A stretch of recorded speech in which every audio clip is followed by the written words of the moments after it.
할렐루야. 주일 예배가 시작되었습니다. 우리 마음을 다하여서 주님께 찬양하셨으면 좋겠는데요. 주님이 오늘 우리와 함께해 주실 줄로 믿습니다.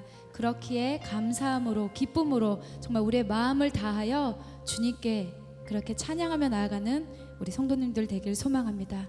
우리 주님 이곳에 함께 찬양하며 주님 아버지 앞에 나아가겠습니다.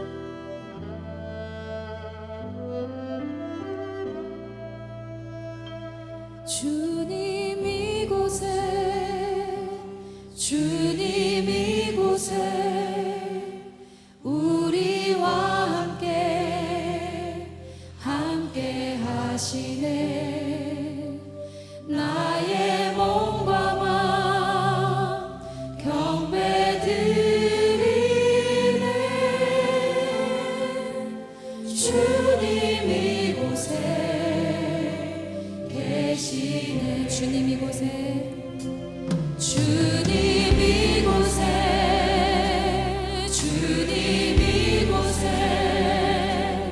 우리와 함께 하시네.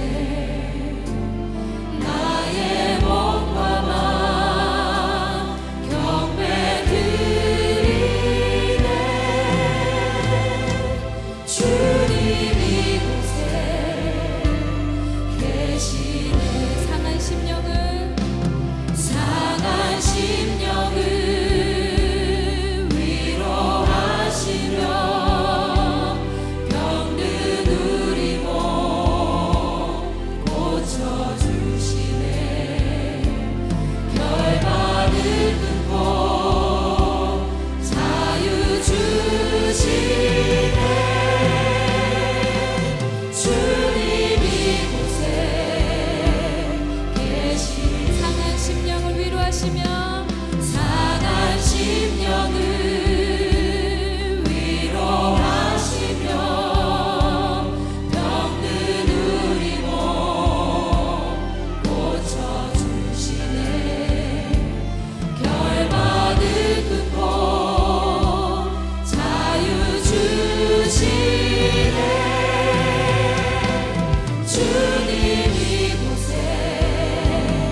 우리의 사랑을 주님께 고백합시다. 사랑합니다. 사랑합니다. 나의 기도 들으사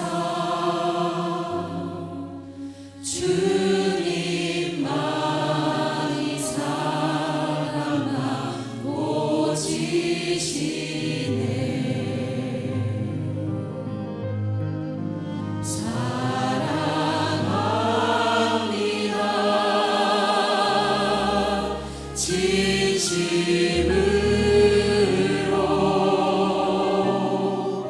주님 내 맘 깊이 만지셨네.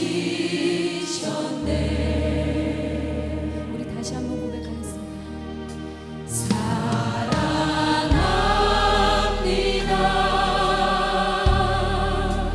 나의 기도 들으사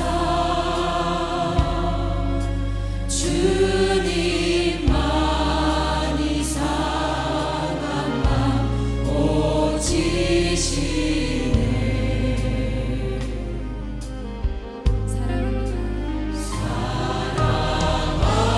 사랑합니다.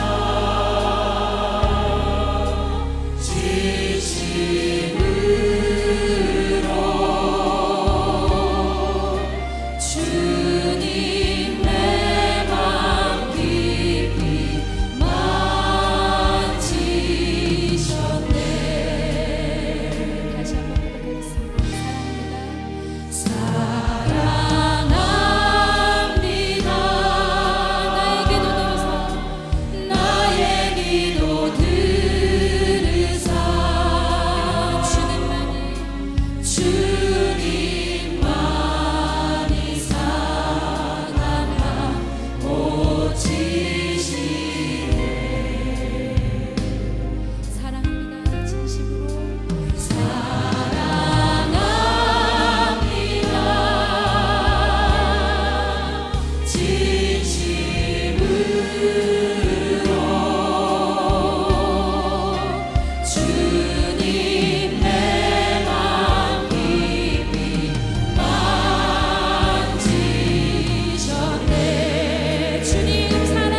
가사가 여러분들의 고백이 되기를 바랍니다. 주님만이 상한 마음 고치시니 여러분들의 믿음의 고백이 되기를 간절히 소망합니다. 사랑합니다. 진심으로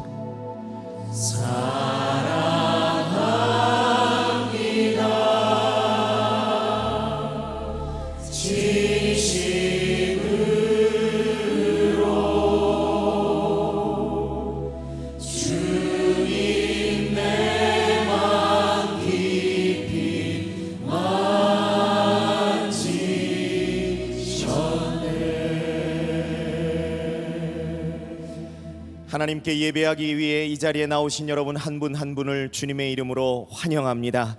이제 함께 일어서셔서 주님 가르쳐 주신 기도를 함께 봉독하면서 주님 보좌 앞으로 나아가시겠습니다. 하늘에 계신 우리 아버지여, 이름이 거룩히 여김을 받으시오며 나라가 임하시오며 뜻이 하늘에서 이루어진 것 같이 땅에서도 이루어지이다. 오늘 우리에게 일용할 양식을 주시옵고 우리가 우리에게 죄 지은 자를 사하여 준 것 같이 우리 죄를 사하여 주시옵고 우리를 시험에 들게 하지 마시옵고 다만 악에서 구하시옵소서. 나라와 권세와 영광이 아버지께 영원히 있사옵나이다. 아멘. 우리 함께 전심을 다해서 위대하신 주님을 찬양합시다.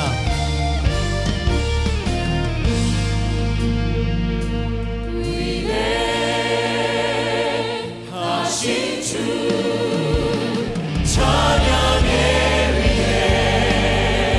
위대하신 주 모두 알게 되리라. 위대하신 주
받으시기에 합당하신 하나님께 영광의 박수를 올려드립니다.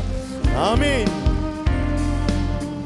우리 함께 믿음으로 고백합시다. 이 눈에 아무 증거 아니 배워도, 이 눈에 아무 증거 아니 배워도 믿음만을 가지고서 늘 걸으면 이 귀에 아무 소리 아니 들려도 하나님의 약속 위에서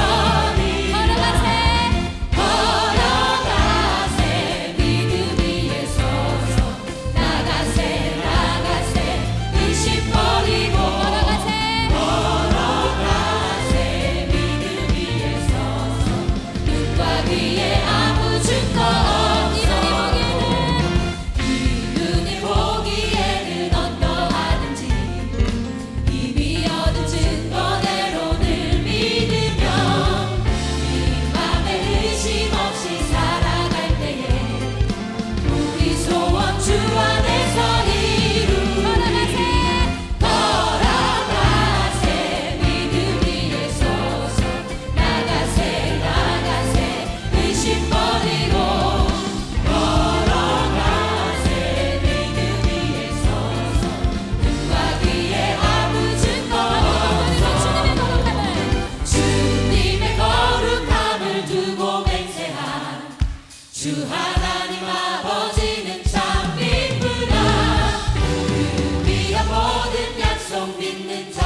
믿음으로 바라볼 수 없을 때에도 용기 내서 주님을 볼 수 있기를, 용기 내서 주님을 바라볼 수 있기를 이렇게 간절히 구하시는 우리 성도님 되길 소망하며 함께 찬양합시다. 나의 주님께 찬양 드리며 그 크신 사랑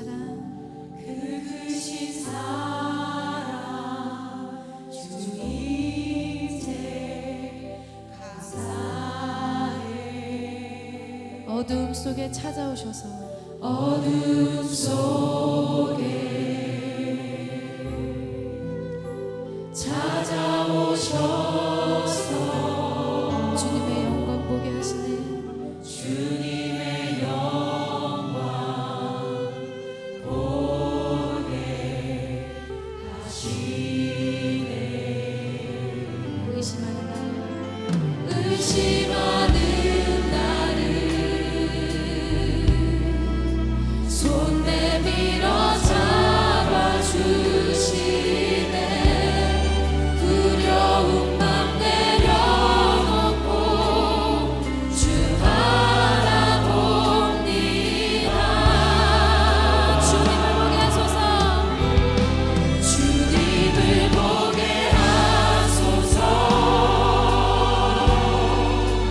나를 붙드소서.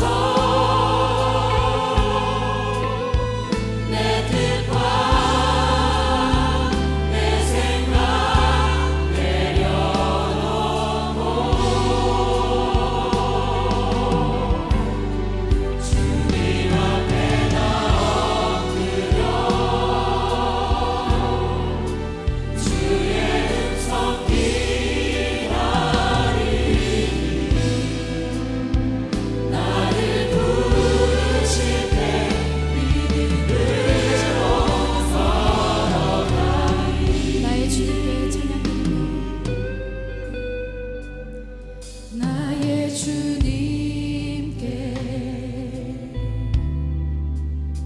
찬양 드리며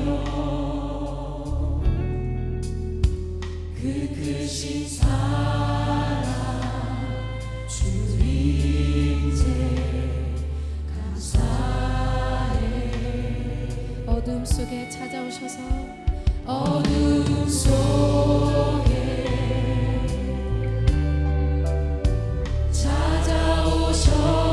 찾아오셔서 주님의 영광 보게 하시네. 주님의 영광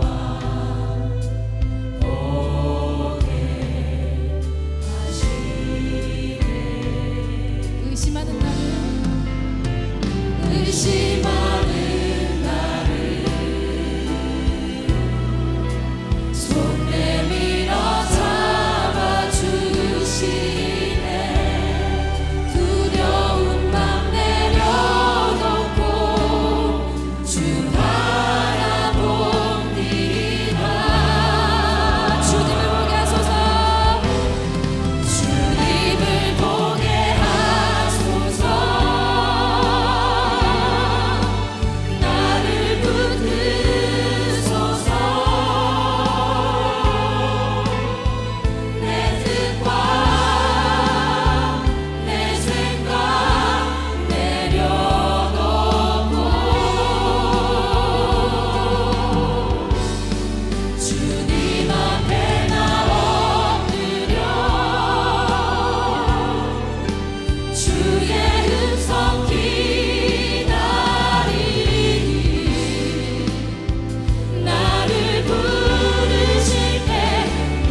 오늘 3부 예배 나온 여러분들 한 사람 한 사람을 주님의 이름으로 축복합니다.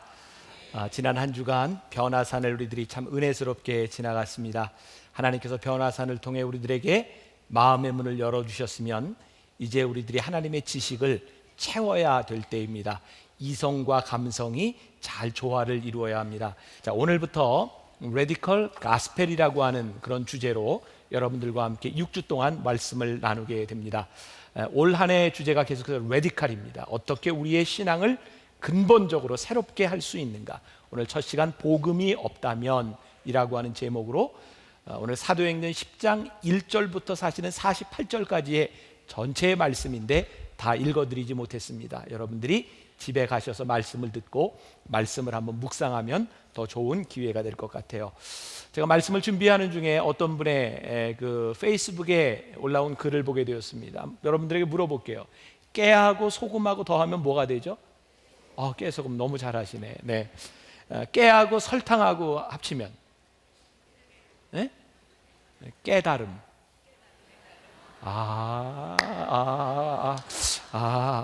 제가 이 복음에 대한 말씀을 나누려고 하는데 너무나 좋은 이야기들. 그래, 우리들에게 깨달음이 필요하겠다. 복음은요 자유케 하는 말씀인데 복음이 없는 것이 아니라 복음이 우리들 속에 깨달음이 없구나라는 생각을 합니다. 이 복음과 반대되는 단어는 율법입니다. 근데 성경은 율법에 대해서 이 복음이 어떻게 우리를 자유케 할 수 있는가를 이야기하고 있죠. 저 개인적인 생각인데 법이 많다고 하는 것은 그만큼 성숙되지 못한 표가 아닐까. 조금 더 나아가서 생각하는, 우리가 천국에 가면 법이 있을까? 저는 법이 없을 것 같아요. 법 없이 기쁘고 법 없이 아름답고 그것이 정말 하나님의 나라가 아닐까. 며칠 전 신문에 보니까 우리나라 국회와 그리고 정부에서 그 입법한 규제법들이 정부 법안만 지난 몇 년 동안 690건, 그리고 의회에서 의결한 게 1663건입니다. OECD 국가 중에 제일 많은 규제 법안을 만들었습니다. 세상에 얼마 전에는 선행 학습 금지법에다가 우리나라에 성형 금지, 성형 연령 기준법이 있다는 걸 아십니까? 아니, 이렇게 우리들이 미성숙한가? 우리가 이렇게 규제를 만들어야만 되는 것인가? 이 법이라고 하는 것이 우리들에게 필요한 것일지는 모르지만 법이 우리들에게 적용되면 우리는 자유를 잃고 우리들이 그만큼 미성숙하다고 하는 것을 의미하는 것이기도 합니다.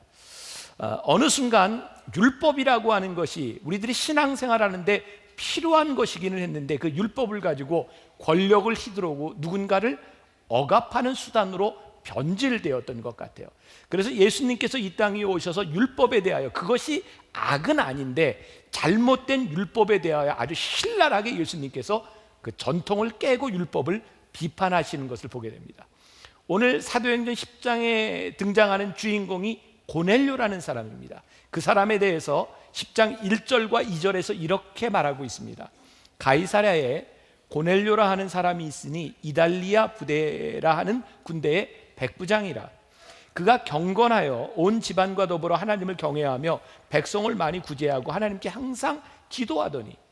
아주 괜찮은 사람입니다. 그런데 문제가 뭐냐면 율법에 의하면 이 사람이 괜찮은 사람임에도 불구하고 베드로가 이 사람을 만나는데 장애가 있었다는 겁니다. 그래서 오늘 말씀은요, 하나님께서 베드로로 하여금 고넬료를 만나라 라고 하는 율법을 깨는 그런 말씀입니다. 율법은 우리들의 내면을 보지 않고 우리들의 외적인 모습, 소위 스펙을 봅니다. 교회 안에서 누가 훌륭한가, 우리는 외적인 직분을 보기도 하고 우리들이 외적으로 행하는 일들을 바라보며 사람을 보는데 하나님의 은혜와 복음은 우리의 속사람을 바라본다는 거죠. 율법의 우상이 깨지기 시작할 때 우리들에게서 복음의 역사가 일어나기 시작합니다. 제가 오늘 레디컬 가스펠, 복음이 우리들 속에 들어오면 우리들 속에 일어날 수 있는 놀라운 변화가 있다. 자, 오늘 본문 말씀 중에 베드로가 막 배가 고파서 무엇을 먹어야 할 때 환상을 보게 됩니다. 10절에 그가 시장하여 먹고자 하며 사람들이 준비할 때 황홀한 중에 11절 하늘이 열리며 한 그릇이 내려오는 것을 보니 12절 그 안에는 땅에 있는 각종 네 발 가진 짐승과 기는 것과 공중에 나는 것들이 있더라. 13절 베드로야 일어나 잡아먹어라 하거늘. 14절 베드로가 이르되 주여 그럴 수 없나이다. 속되고 깨끗하지 아니한 것을 내가 결코 먹지 아니하였나이다 한데, 하늘에서 먹을 것이 내려옵니다. 배고픈 중에 내려옵니다. 근데 하나님께서 먹으라. 근데 베드로가 안 됩니다. 율법에 사로잡히면요, 하나님이 말씀하시는 것도 들리지 않고 들으려고 하지 않습니다. 오늘날 우리 신앙의 문제들이 뭔지 아십니까? 여러분들이 신앙생활을 오래 하며 우리들에게 굳어진 신앙의 전통들로 인하여 하나님의 말씀을 들으려 하지 않는다는 겁니다. 하나님께서 3번이나 베드로에게 말씀합니다. 베드로야 먹어라. 못 먹습니다. 내가 깨끗하게 하였다. 아닙니다. 제가 지금까지 배워온 제 경험에 의하면 그 더러운 겁니다. 하나님이 괜찮다 먹어라. 3번째 베드로가 하나님의 말씀에 순종하기로 했을 때 예측하지 못한 만남이 이루어집니다. 바로 그 시간에 고넬료가 보낸 사람이 오고 있었고, 베드로가 만일 이렇게 하나님의 말씀에 순종할 수 없는 사람이었다면 그는 고넬료에게 가지 않았을 겁니다. 왜? 유대인이 이방인들과 만나는 것은 불결한 일이었기 때문입니다. 그런데 하나님께서 깨끗게 하셨다라는 말씀을 듣고 베드로가 고넬료를 만나게 되었고 놀라운 일이 일어납니다.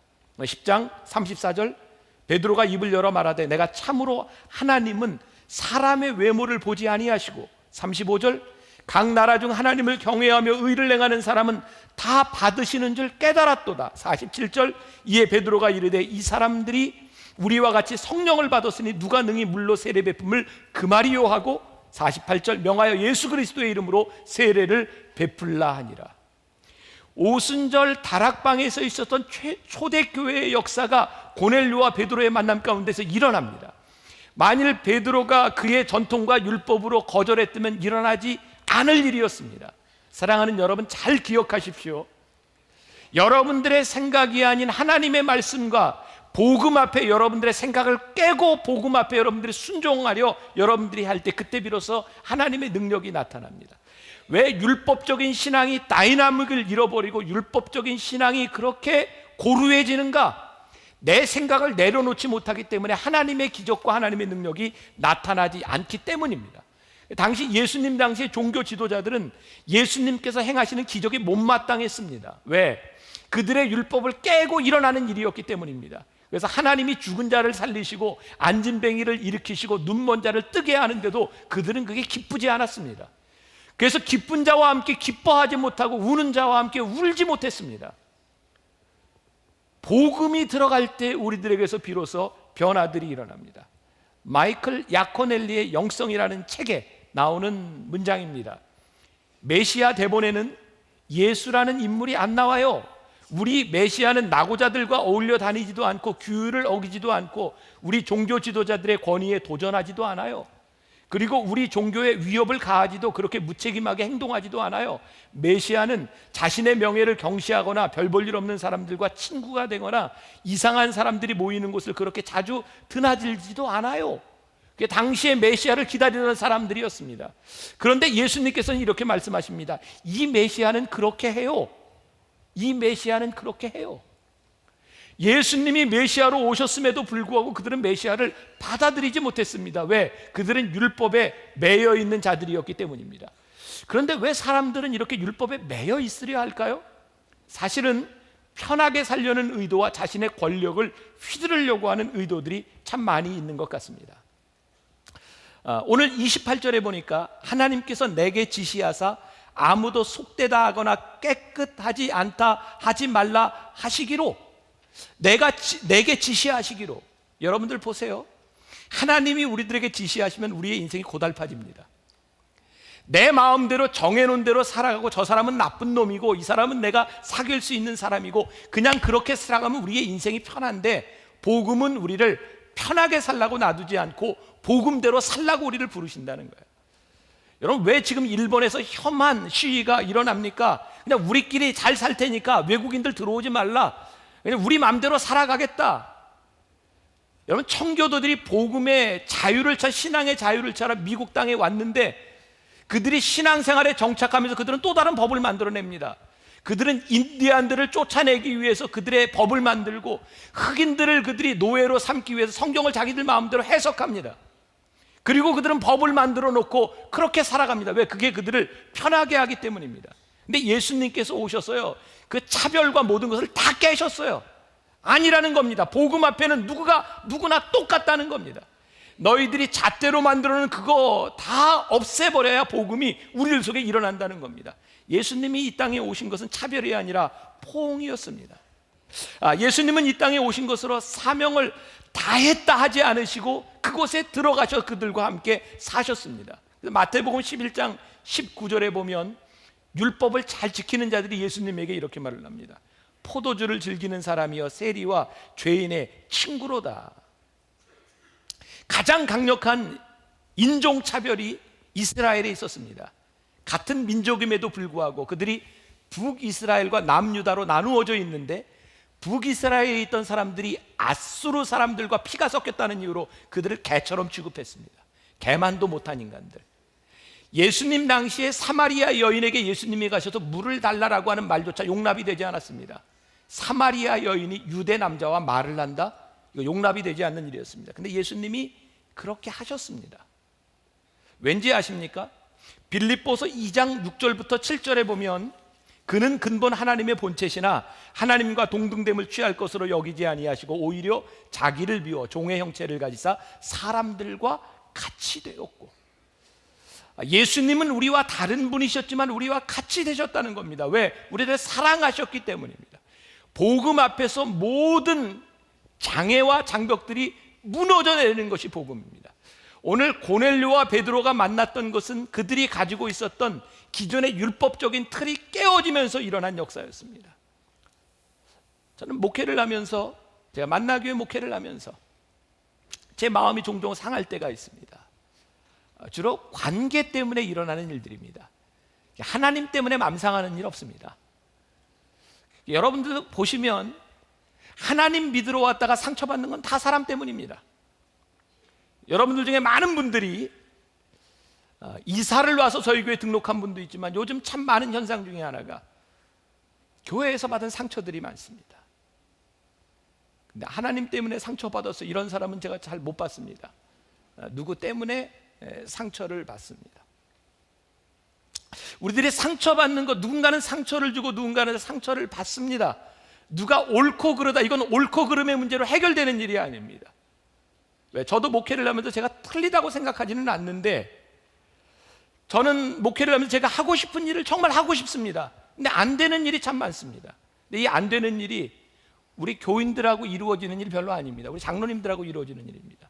그러니까 제가 상처를 받으면 장로님들한테 상처를 받습니다. 그러면 장로님들은 누구한테 상처를 받냐? 하나님 때문에 상처받지 않습니다. 저 때문에 상처받습니다. 우리는 하나님을 믿는다는 공동체인데 우리가 똑같이 하나님의 일을 하고 있다고 하는데 이 하나님의 일을 의논하면서 우리가 의지가 꺾이는 일 때문에 상처를 받습니다. 근데 오늘 하나님이 저에게 깨닫게 하신 것이 있습니다. 내 뜻대로 안 되는 것이 은혜다. 교회는 목사의 뜻대로 이루어지는 것이 교회가 아니라는 것을 하나님이 저에게 알려주셨습니다. 전 그때부터 여러분 혹시 오해하지 마세요. 우리 장로님들하고 저하고 무슨 문제가 있다고. 저희 만나교회처럼 장로님하고 목사님하고 관계 좋은 교회 대한민국에 없습니다. 아멘 하세요. 진짜예요. 진짜. 제가 문제 있으면 이런 얘기 할 수 있겠습니까? 근데 제가 제 뜻대로 안 되는 일이 있을 때 너무나 감사한 것은요, 하나님이 깨닫게 하신 거예요. 그게 네 뜻이다. 깨어지니까 알겠더라고요. 안 되니까 알겠더라고요. 그때부터 제 마음속에 평안이 찾아오기 시작했습니다. 내 뜻대로 안 되는 것이 이게 괜찮은 일이구나. 내 권력의 의지가 깨어질 때 하나님의 뜻이 세워질 수 있는 것이구나. 지금 한국 교회에 일어나는 많은 논쟁의 씨앗들이 무엇입니까? 누가 죄 지었기 때문에 일어나는 일이 아니라 자기 뜻을 관철하기 위해 일어나는 일들 아닙니까? 부모님들 많죠. 자식들 키우면서 자식이 말 안 들어서 막 혼내고 때릴 때도 있지 않습니까? 근데 한번 양심의 손을 얹고 가만히 깊숙이 조금 더 생각해 보세요. 진짜 자식이 잘못됐기 때문에 혼내는가, 내 말 안 들어서 혼내는가?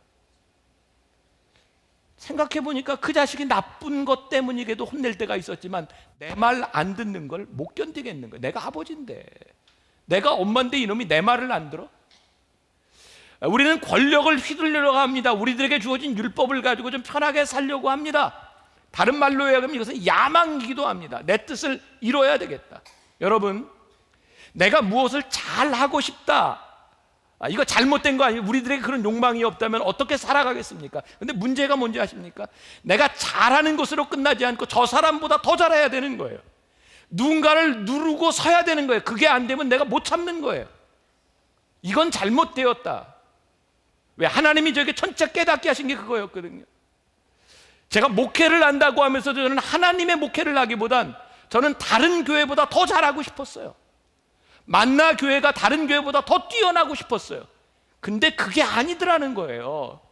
내 속에 잃어버린 평안, 내가 아무리 하나님의 일을 해도 내 속에 있는 이 권력의 의지, 이것은 내 속의 율법이었고 내 의였어요.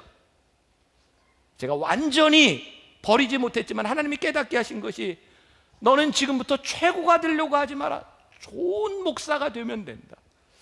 오늘 여러분들에게 제가 말씀드리고 싶은 거예요. 여러분, 좋은 아내가 되고 좋은 남편이 되고 좋은 교인이 되고 좋은 엄마 아빠가 되는 겁니다.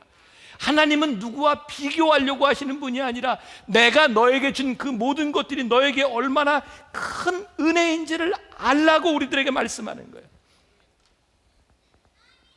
어제 새벽에 변화산 기도회를 마무리하면서 변화산에 참석했던 많은 교인들이 울었습니다. 돌아가신 김우영 목사님의 설교 모습, 그 안식년을 떠날 때 그 모습을 보고 많은 교인들이 눈물을 흘렸습니다. 지난 주간에 요양원에 가신 저희 어머니의 모습도 옛날 교인들에겐 또 마음 아픈 기억이기도 했습니다. 제가 저희 아버님하고 저하고, 저희 아버님이 담임 목사 시절에 저는 기획 목사로 있을 때 진짜 부자간에 같이 목회를 못 하겠더라고요. 안 맞는 겁니다. 그래서 주일날 아침이 되면 저희 어머니가 아침을 늘 이렇게 차려주셨는데 그 밥상 앞에서 많이 다투었어요. 아버지 이러시면 아니 되옵니다. 근데 우리 아버지는 이래야 되느니라. 안 된다니까요. 이래야 된다니까. 그러면 저희 아버님, 네가 뭘 알아? 내가 평생 목회해왔는데. 아예 안 된다니까요. 내가 담임이야. 아버지 알아서 하세요. 그럼 제가 할 말이 없어요. 담임이 하시겠다는데 어떻게 합니까? 그리고 싸움이 끝났어요. 싸움, 약간의 갈등. 저희 아버님 쓰러지셨어요. 요양하는 동안 회복이 안 되실 줄 알았는데, 그 교인들에게 후임자를 뽑아달라고 했는데 후임자가 결정되고 난 다음에 탄하셨어요. 지금 생각해보면 참 억울하시기도 하셨겠다. 내가 이렇게 날 줄 알았으면 이게 빨리 은퇴 안 하는 건데 탄하셨어요. 제가 담임 목사가 되고 처음 한 일이 강단을 바꾸는 일이었습니다. 제 세대의 목회를 생각하면서 저는 설교가 우리 교인들과 함께 하나님을 이렇게 말씀을 나누고 하나님의 말씀으로 살아가라고 이렇게 권면하는 것이지, 내가 이렇게 위에서 이렇게 선포한다고 생각하지 않았어요. 그래서 강단을 낮췄고 빨간 카펫을 베이지 색깔로 바꿨습니다. 그때 저희 아버님이 강단을 이렇게 허물 때 저에게, 너 꼭 그렇게 해야 되겠냐? 그렇게 해야죠. 진짜 그렇게 해야 되겠냐? 해야죠. 진짜! 제가 담임이거든요. 그래서 했어요.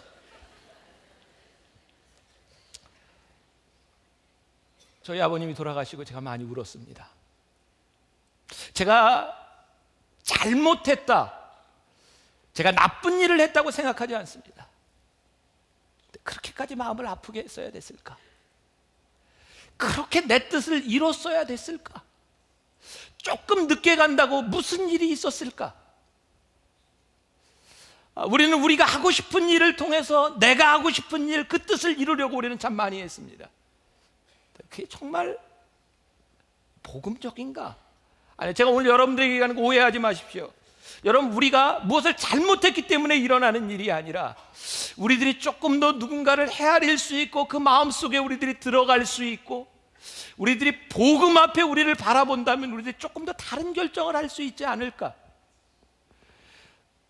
여러분들의 인생이 잘못됐다는 것이 아니라 조금 더 복음적으로 우리들이 레디컬하게 살 수 있지 않을까?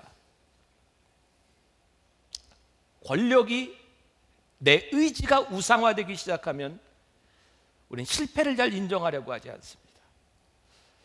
교회에서 일어나는 신앙인들의 다툼에 대한 문제들이 바로 그런 겁니다. 누군가 잘못했기 때문이 아니라 내가 지기 싫은 것 때문에 그렇습니다.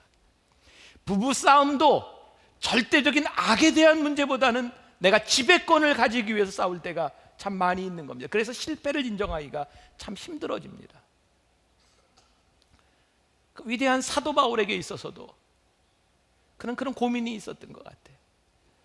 그가 복음을 잘 전하고 그가 얼마나 능력이 있는 사람인지 손수건만 던져도 그걸 만지고 병자들이 낫는 그의 능력 가운데 누구에게도 보이고 싶지 않은 핸디캡, 그게 가시였어요.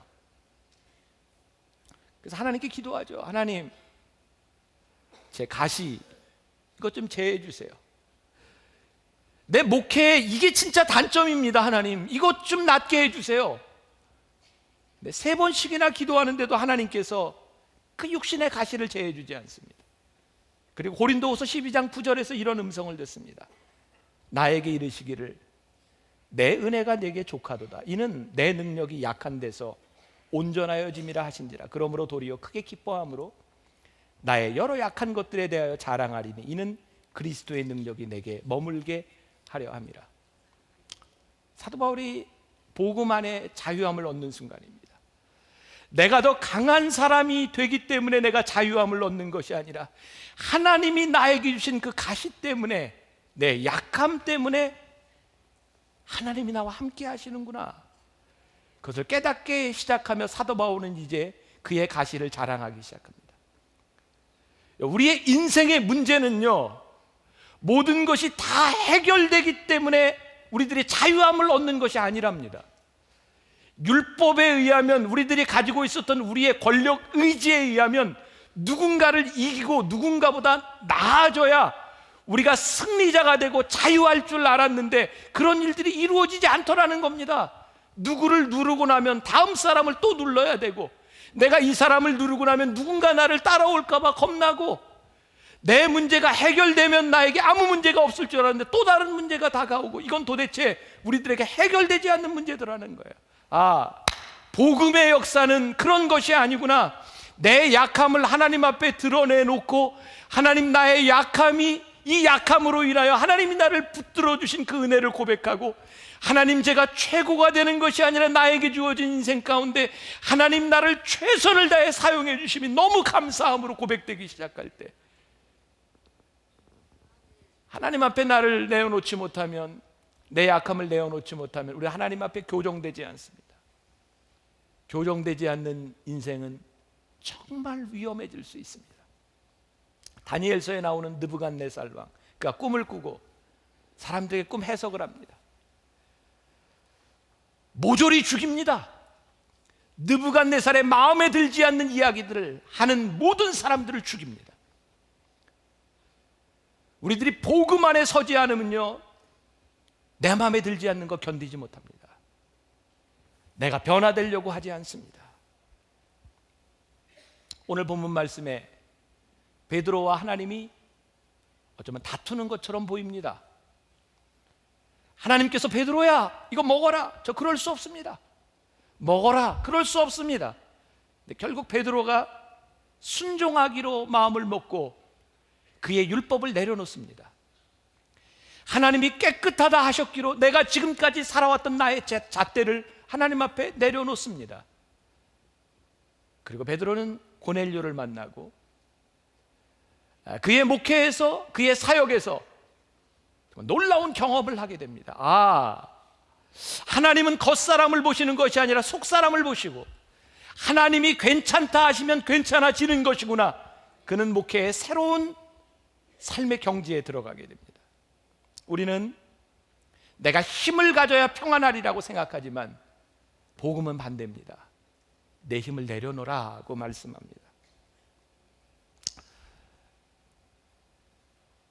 저는 우리 만나교회, 우리가 속한 감리교단, 우리 교회들이 모두 있는 한국교회, 부끄러움을 숨길 일이 아니구나라는 생각이 들었습니다. 하나님, 우리의 부끄러움들을 다 내려놓습니다. 이 부끄러움 가운데서 하나님의 일하심을 다시 보게 하여 주옵시고, 이 부끄러움 가운데 회복시키시는 것이 복음의 역사가 아니겠습니까? 저는 감리교 목사로 웨슬리의 신학을 배우며 그 전통이 너무 자랑스러운데 지금 감리교 목사인 것이 부끄럽습니다. 저희 감리교단 안에 지난 6년 동안 교단의 장을 뽑는 선거 때문에 6년 동안 파행을 거듭하면서 이제 교단 법을 벗어나서 세상 법정까지 끌고 와서 계속 싸우고 있어요. 그리고 그분들이 똑같이 하는 말입니다. 하나님의 의를 위하여, 그리고 교단 개혁을 위하여 내가 이 자리에 올라가야 된다는 겁니다. 내가 힘을 가지면 무언가 할 수 있다는 겁니다. 제가 깨닫게 된 것이 있습니다. 당신들의 힘으로 하려니까 문제가 생기는 겁니다. 힘을 좀 내려놓으십시오. 그래야 하나님이 일하시지 않겠습니까? 우리는 내가 무엇을 해야 된다고 하는, 내가 권력을 잡고 무엇을 해야 된다고 생각하지만, 그것이 옳은 일이라고 생각하지만 하나님 말씀하십니다. 다 내려놔. 이제 내가 일 좀 하자.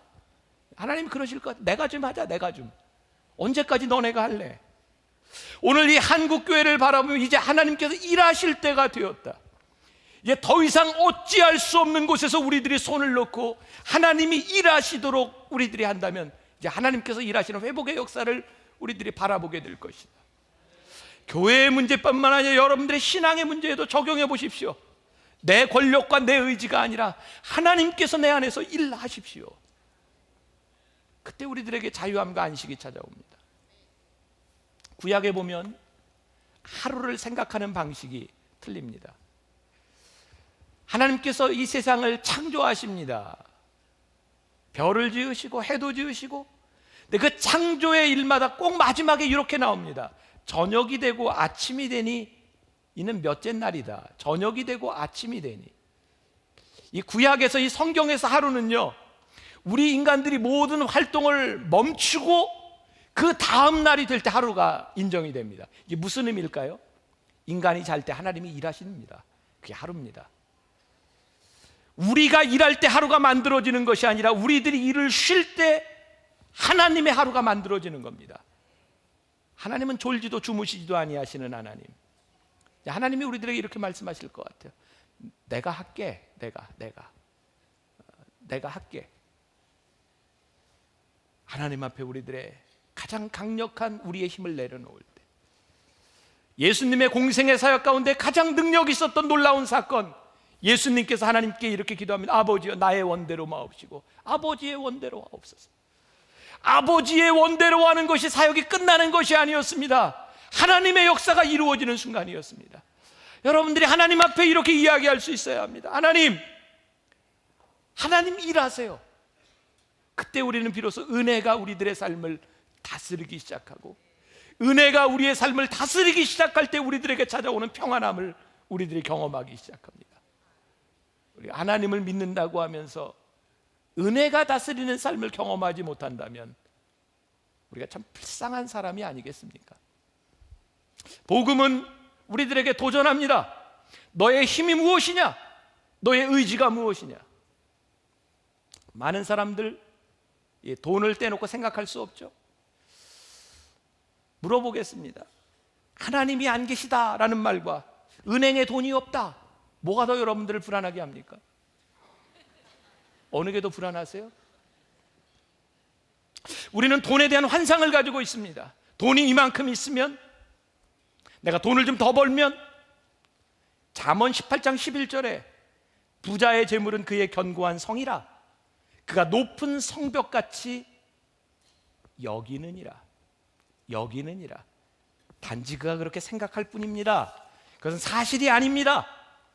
욕구는 절대로 채워지지 않기 때문에 아무리 우리들이 성을 쌓아도 그 돈으로 우리들이 자유함을 얻을 수 없다는 겁니다. 단지 우리에게 또 하나의 욕망이 찾아올 뿐입니다. 로또 하나 당첨되면 우리의 인생이 로또가 될 것 같습니까? 그렇지 않습니다.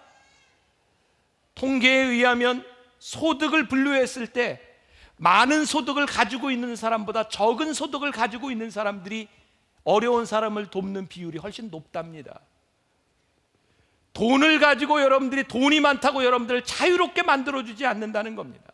누가복음 18장에 부자 청년 관원, 예수님의 말씀에 요지는 그의 돈이 아니었습니다. 그가 붙들고 있는 것에 대한 문제였고, 성경은 부자 청년이 슬퍼하며 떠나갔다고 되어 있는데, 슬퍼하며 떠나가는 그 청년을 바라보는 예수님은 더 마음이 아프셨을 겁니다. 내 마음이 아프구나. 네가 그건 놓지 못함으로 인하여 내가 누릴 수 있는 하나님의 은혜를 경험하지 못하고 살아가는 내 마음이 참 아프구나. 오늘 레디컬한 복음은요, 오늘 우리들에게 도전하고 너희의 의지의 대상과 너희의 권력의 대상과 너희들이 놓지 못하는 것을 놓을 수 있도록 우리들에게 말씀합니다. 그리고 너의 인생은 더 이상 내가 원하는 대로 살아가는 것이 아니라 복음이 우리들에게 필요로 하는 것을 보게 하시고 복음 앞에서 우리들이 결단하게 만들어줍니다. 그래서 복음이 우리 속에 들어올 때 익사이팅한 다이나믹한 일들이 일어납니다. 우리들이 복음 앞에 내 마음을 열고 우리들이 순종할 때, 내 주인이 누구인지를 우리들이 하나님 앞에 분명히 할 때 복음의 역사들이 우리들에게 일어납니다. 이제 앞으로 5주 동안 더 하나하나 레디컬 복음에 대한 말씀을 나누게 될 텐데, 오늘은 딱 한 가지, 하나님 앞에 여러분들의 주인이 누구인지, 여러분들이 그렇게 놓지 못했던 그 권력의 의지, 이건 내가 놓으면 내가 망가질 것 같았던 것, 그거 한번 더 해보시라 이 말입니다. 하나님이 일하시도록, 하나님이 하시도록, 내가 이제 일하자, 내가 이제 해보자. 이번 한 주간 여러분들 가운데서 복음의 역사가 일어나기를 주님의 이름으로 간절히 축원합니다.